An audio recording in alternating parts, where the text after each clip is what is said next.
Partai Persatuan Pembangunan beserta wakil-wakil ketua umum, sejumlah ketua, sejumlah wakil sekretaris jenderal, wakil ketua Majelis Syariah dan anggota Majelis Syariah telah sepakat untuk memberikan dukungan sepenuhnya kepada Bapak Haji Prabowo Subianto sebagai calon Presiden Republik Indonesia. Terharu saya atas kepercayaan yang disampaikan oleh Bapak Surya Dharma Ali beserta unsur pimpinan P3 yang terutama menyatakan dukungannya tanpa kondisi apapun.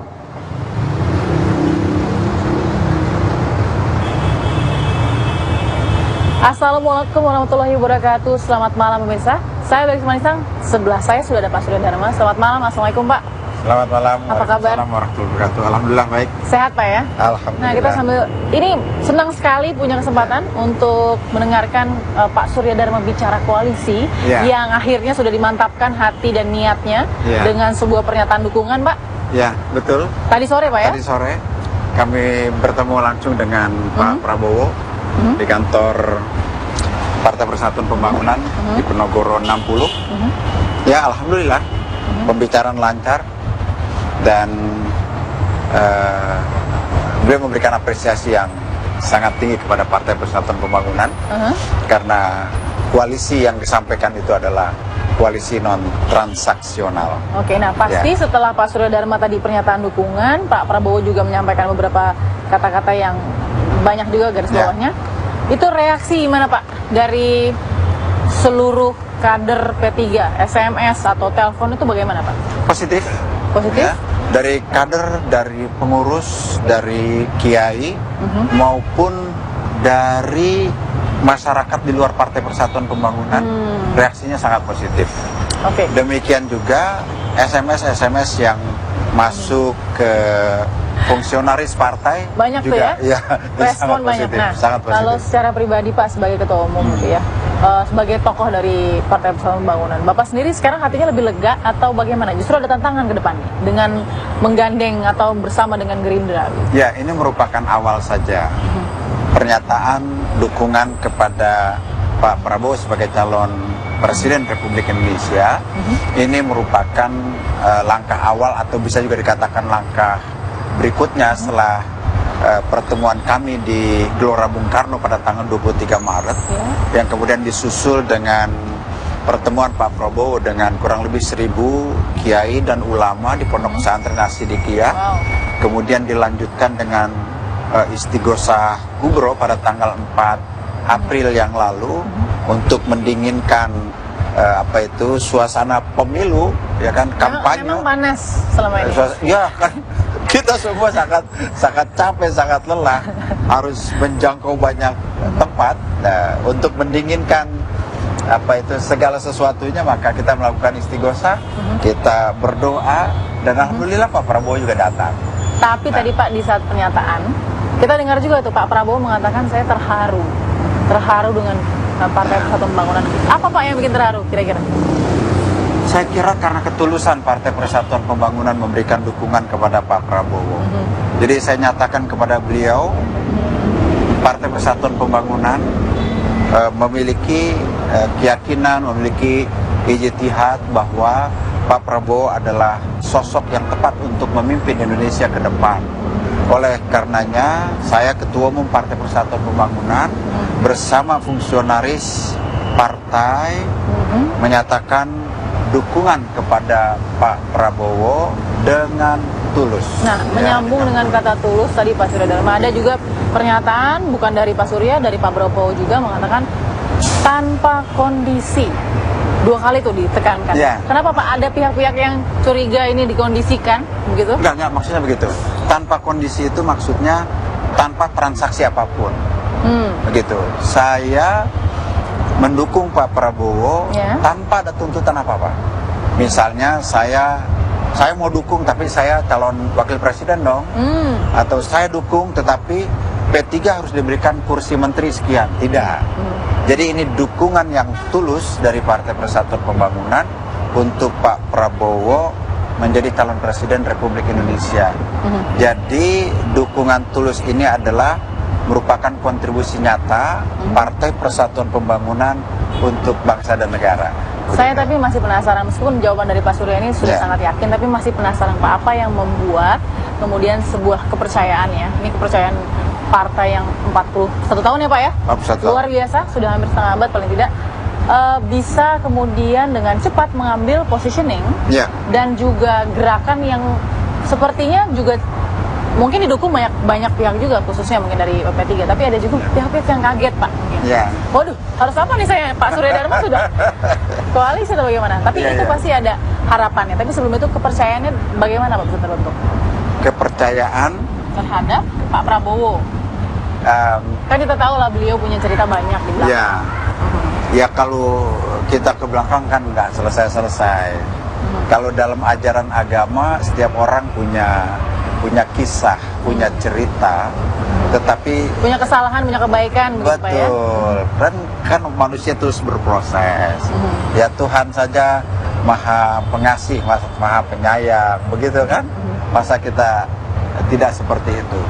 Jadi singkat kata, saya menaruh kepercayaan yang besar kepada Pak Prabowo sebagai sosok pemimpin yang dapat membawa Indonesia ke arah yang kita harapkan bersama. Kita perlukan seorang pemimpin yang punya visi, punya kepribadian yang kuat, punya nasionalisme yang tidak tergoyahkan. Dengan itu kebanggaan sebagai bangsa Indonesia akan terbangun kembali.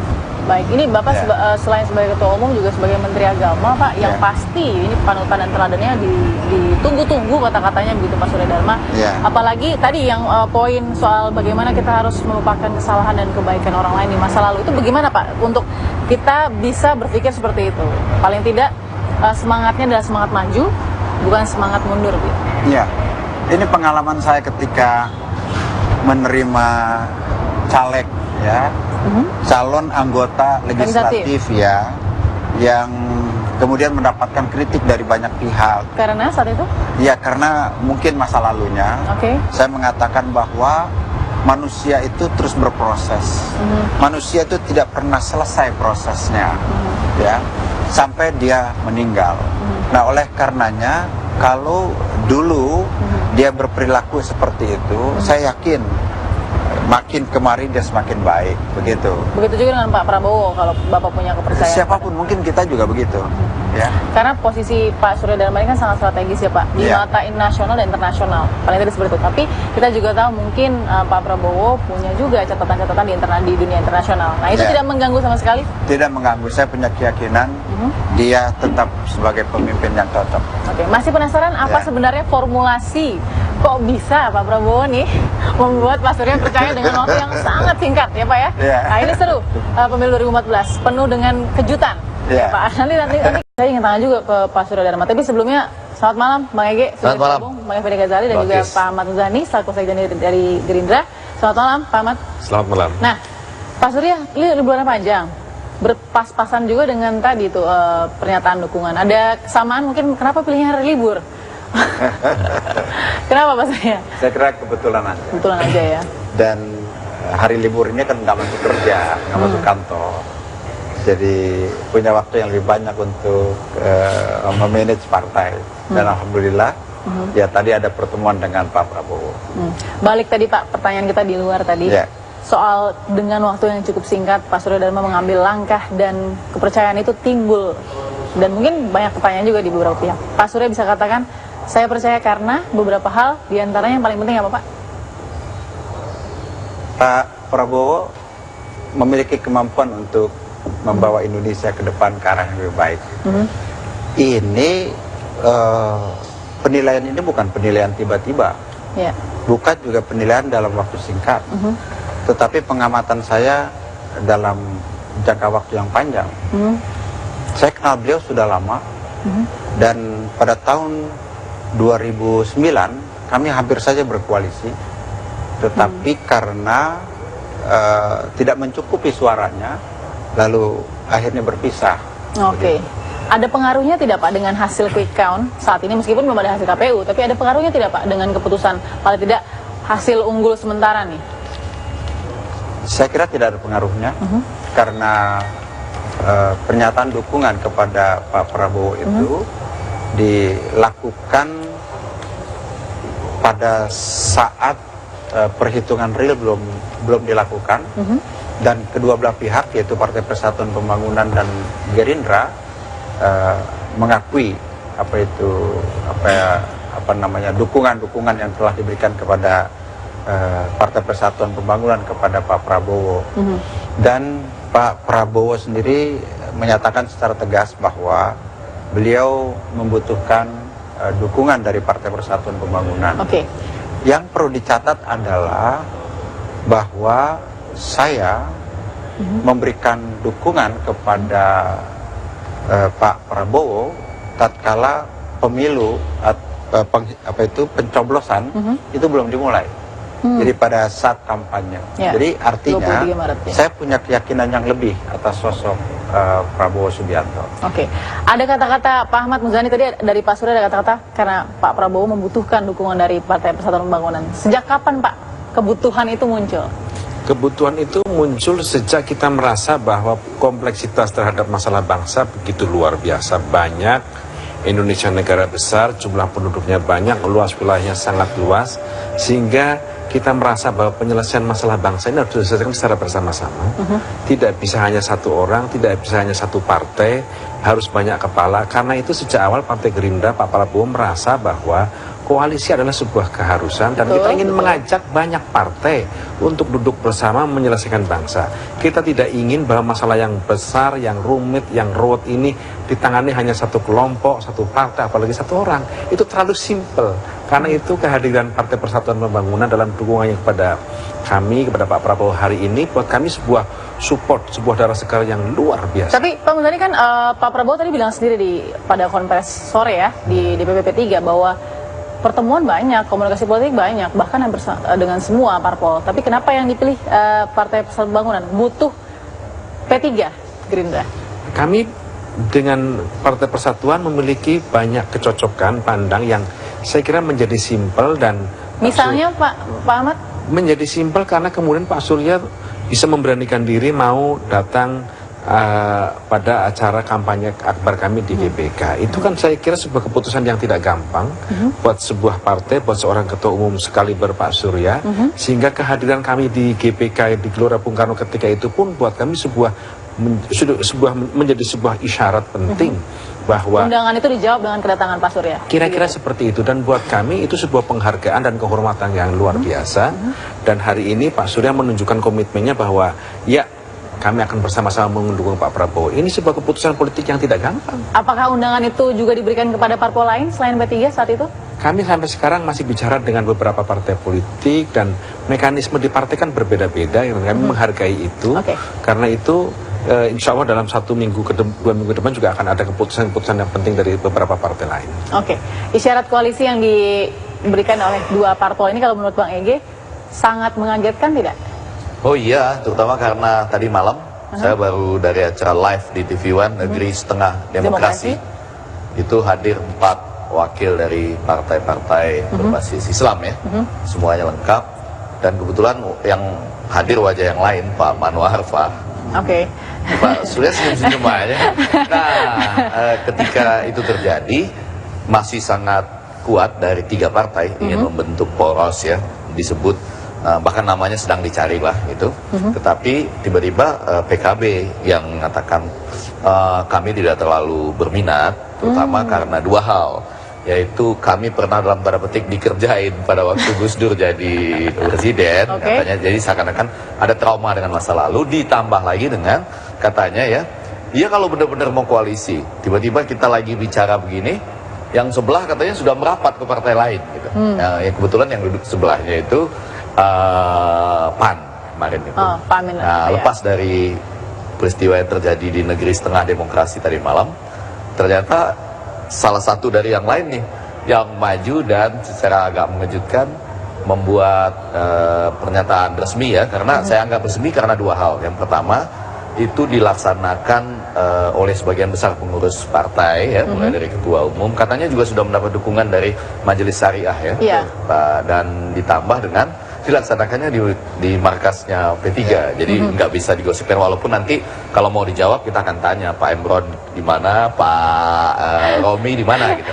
Nah, tapi yang membuat kejutan sebetulnya itu adalah gini, di samping akibatnya dua, poros yang kemungkinan membawa nama sendiri itu sekarang harus dibaca-baca lagi apa interpretasinya, karena kemarin saya persoalkan juga di acara itu.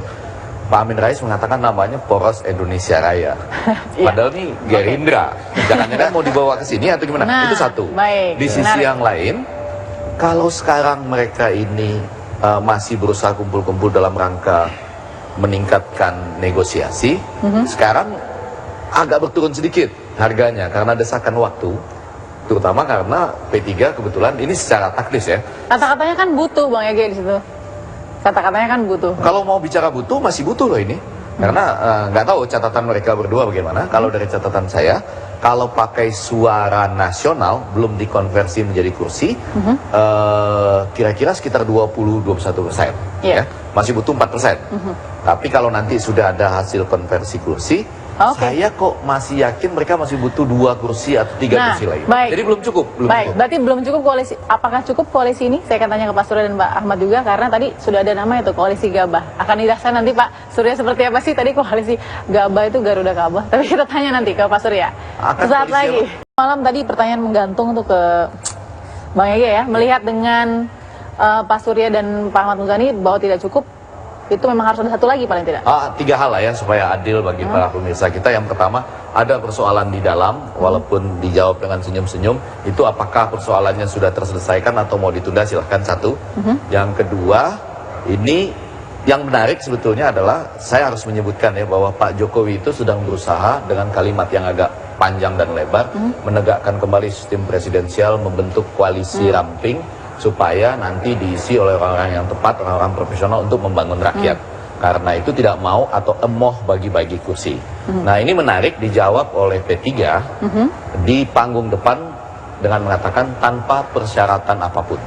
Ya, itu sama. Jadi sama, kita mengakui kebaikan yang diniatkan oleh Pak Joko Widodo, tadi dijawab oleh P3, walaupun kita nggak tahu panggung belakangnya, bagi-baginya apa. Nanti kita tanya pasti. Nah, yang ketiga, poin yang ketiga yang agak penting adalah itu tadi.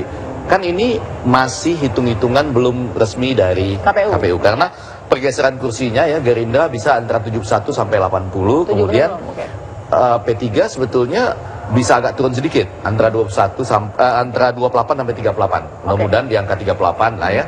Dengan demikian masih ada terjadi kekurangan kalau bicara konversi kursi.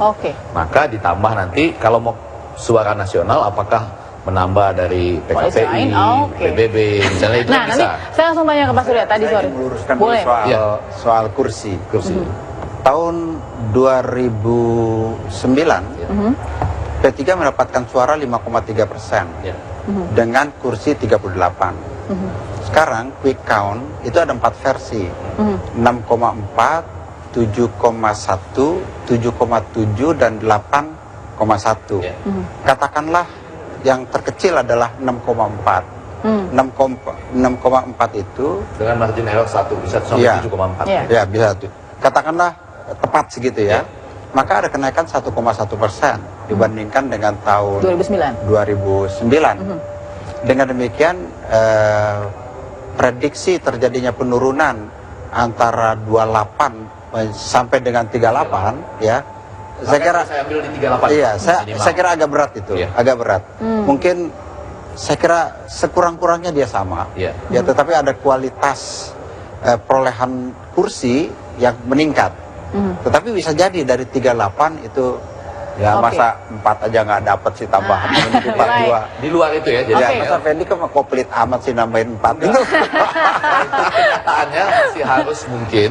Kita tunggu 9 Mei. Tapi kenyataannya untuk mengembangkan koalisi ini supaya betul-betul aman, itu masih harus menambah kira-kira tadi kalau hitungan kursinya 4 sampai 5 atau 5% suara nasional. Tapi yang menarik adalah ini gerakan yang mendahului tadi, sehingga membuat harga tawar dari yang lain itu bisa agak sedikit lebih rendah. Mengejutkan sekali loh, nggak sampai 24 jam.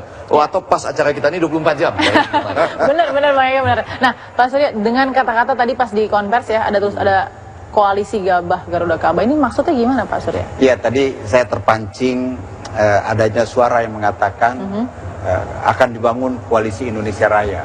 Oh, oke. Ya kan, koalisi Indonesia Raya. Jadi koalisi Indonesia Raya ini adalah koalisi besar, gitu. Saya tidak menampik adanya koalisi besar dan itu perlu. Betul. Lalu saya katakan seandainya hanya berdua saja antara Gerindra dengan P3, saya ingin menyebutnya koalisi Gabah. Gabah itu adalah lambang kesejahteraan. Kesejahteraan itu adalah cita-cita kita bersama, Gabah. Tapi kalau yang dibutuhkan oleh Indonesia pada hari-hari ini ya, jadi maksud saya begini, kan ini ada lambang Indonesia hebat, ya kan? Walaupun baru 19%, mudah-mudahan nanti tambah. Indonesia hebat ditambah lagi dengan kemarin saya dengar dari stasiun lain yang harus dihadapi itu adalah katanya koalisi pemurah melawan pemarah. Jadi yang sebelah sini dianggap suka marah. Jadi itu yang peta psikologisnya. Juga Pak Amin Rais menyebut koalisi Indonesia Raya. Saya nggak tahu apakah arahnya ke sini atau ke yang lain tadi. Nanti lihat perkembangan. Itu bisa disyarat itu ya? Ya, barangkali mungkin koalisi yang pas buat ini ya, di samping Gabah salah satu alat untuk kesejahteraan, mungkin koalisi merah putih itu. Itu akan bagus karena bisa memancing yang lain untuk bergabung. Dan memang kan ini tadi sudah. Tapi benar nggak Pak Surya memancing yang lain juga untuk masuk meskipun sekarang sudah berdua nih? Iya, jadi taruh dulu. Saya ingin tambahkan dulu Gabah itu. Gabah. Kan Gerindra lambangnya Garuda. P3 lambangnya Ka'bah. Jadi Gabah itu Garuda Ka'bah. Ada ruginya sedikit itu ya. Artinya ketika mau lebih banyak dan lebih kuat, dia nanti akan sedikit terasa eksklusif. Terasa loh. Saya mau berbicara bahwa tahun 2014 ini dua yang akan menentukan nanti. Debat dan taste kemenangan. Rasa kemenangan. Nah, Pak Ahmad, saya setuju dengan itu. Misalnya Indonesia merah putih bisa atau merah putih apa. Saya kira itu lebih menunjukkan kebersamaan ya. Pak Ahmad Muzani, meskipun ada koalisi Gabah dan mungkin jadi koalisi merah putih. Itu cuma kelakar. Jadi kelakar aja. Tapi mungkinkah ada lagi yang akan diundang oleh Gerindra dan juga Partai Persatuan Pembangunan? Yes, pembicaraan kita dengan beberapa partai sekarang ini sampai sedang memasuki tahap-tahap yang menentukan dan saya kira minggu depan kita bisa mendapatkan formula yang lebih jauh dari beberapa partai lain dan insya Allah kami merasa tidak ada handicap dengan beberapa partai meskipun saya kira apa yang sudah dicontohkan oleh Pak Surya sungguh terhormat sekali. Beliau bergabung dengan kami tanpa meminta satu apapun dengan sebuah keikhlasan dan niat yang baik yang lurus. Yang lain ada yang minta ya Pak ya? Saya kira sesuatu yang wajar juga kan kalau itu dilakukan gitu. Nanti kita lanjut lagi. Di belakang kita nggak tahu ya. Nanti kita lanjut lagi ini Pak. Angkanya berapa, kursinya berapa kita nggak tahu ya. Kita lanjut lagi setelah ini. Apakah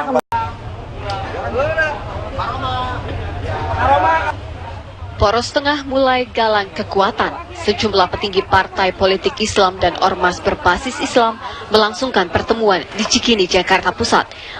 Meski belum ada hasil yang signifikan dari pertemuan tersebut, namun sejumlah pernyataan para petinggi partai menunjukkan sinyal posisi parpol Islam dalam Pilpres mendatang. Konsolidasi partai Islam ini diyakini sebagai titik balik dari partai-partai berhaluan Islam yang mampu mendapatkan suara dalam Pileg 2014. Sebelumnya beberapa kalangan pesimis jika parpol Islam dapat eksis. Dan dengan suara 32% kalau mereka bersatu padu, ini juga lebih memberikan satu keyakinan baru bagi mereka semuanya, sehingga kelihatannya, tampaknya ada kecenderungan mereka ini bersemangat sekali. Ada yang sangat bersemangat dan ingin melakukan koalisi yang kelihatan juga sudah tidak sabar gitu ya melakukan itu, sehingga ada dukungan dari ormas-ormas Islam. Sebelumnya pertemuan parpol dan ormas Islam ini bertujuan untuk menyikapi aspirasi beberapa kalangan umat Islam jelang pemilihan presiden 2014. Dalam pertemuan tersebut, PBB, PAN, PKB, PKS, P3 belum mencapai kesepakatan untuk membangun koalisi. Partai-partai tersebut hanya sepakat untuk membangun kerjasama di masa yang akan datang. Tim TV One mengabarkan. Bukan hanya pemandangan kemarin malam ya, tapi sebenarnya tadi juga di program sebelumnya Pak Mahfud MD, Pak Hidayat Nur Wahid juga sebenarnya mengemukakan hal yang sama. Pak Amin Rais juga mengemukakan hal yang sama bahwa berharap juga dari P3 ini untuk kemudian bergabung, paling tidak dalam kerjasama yang dibahasakannya seperti itu. Bagaimana Pak Surya menanggapi tadi beberapa harapan dari teman-teman? Ya, saya kira berbagai upaya untuk mempersatukan partai-partai untuk kepentingan bangsa ya sangat positif. Tetapi mempersatukan itu belum tentu bisa memperoleh titik temu kalau hanya dalam satu lingkaran itu. Ya. Karenanya perlu ada pembicaraan-pembicaraan yang diperluas, tidak melulu pada partai-partai Islam, tetapi juga partai yang tidak berasaskan Islam. Nah, kalau Pak Ahmad Muzani sendiri melihat ada kemarin galangan kerjasama seperti itu dari Partai Islam, sebenarnya melirik juga nggak sih selain dari P3 dan yang lain mungkin sudah di komunikasi kami dengan partai-partai Islam ini juga baik, artinya selama ini komunikasi kami telah memasuki bab-bab yang sangat substansial sehingga apa yang diharapkan oleh partai-partai Islam kami bisa menangkap. Saya kira maksudnya adalah bagaimana kontribusi Partai Islam Bersatu bagi masa depan bangsa yang lebih baik, dan kami bisa memahami itu karena bicara bangsa ini adalah bicara umat Islam yang mayoritas, sehingga yang diharapkan itu kan bagaimana pemerintahan yang akan beralih 5 tahun ke depan itu berpihak kepada bangsa dan rakyat Indonesia. Kira-kira seperti itu sebenarnya. Nah, kalau Bang Egy melihat ada tidak dari unsur Partai Islam yang saat ini mungkin belum bergabung, ada nih yang kuat cukup terlihat? Makanya, jadi saya itu ingin mengatakan pertama, saya masih ingin meletakkan perhatian saya pada Profesor Amin Rais, terutama apakah Profesor Amin Rais yang kita hormati sedang mencoba membuat dirinya sebagai inisiator kedua, walaupun beda zaman katanya, tetapi untuk sebuah koalisi Indonesia Raya, arahnya kemana? Karena artinya kalau bersama-sama dalam sebuah koalisi yang bisa saja ke sini atau ke tempat yang lain, itu yang sedang kita baca arahnya. Karena kita perlu melihat dia sebagai inisiator yang pernah berhasil dan sekarang punya pikiran-pikiran berbeda.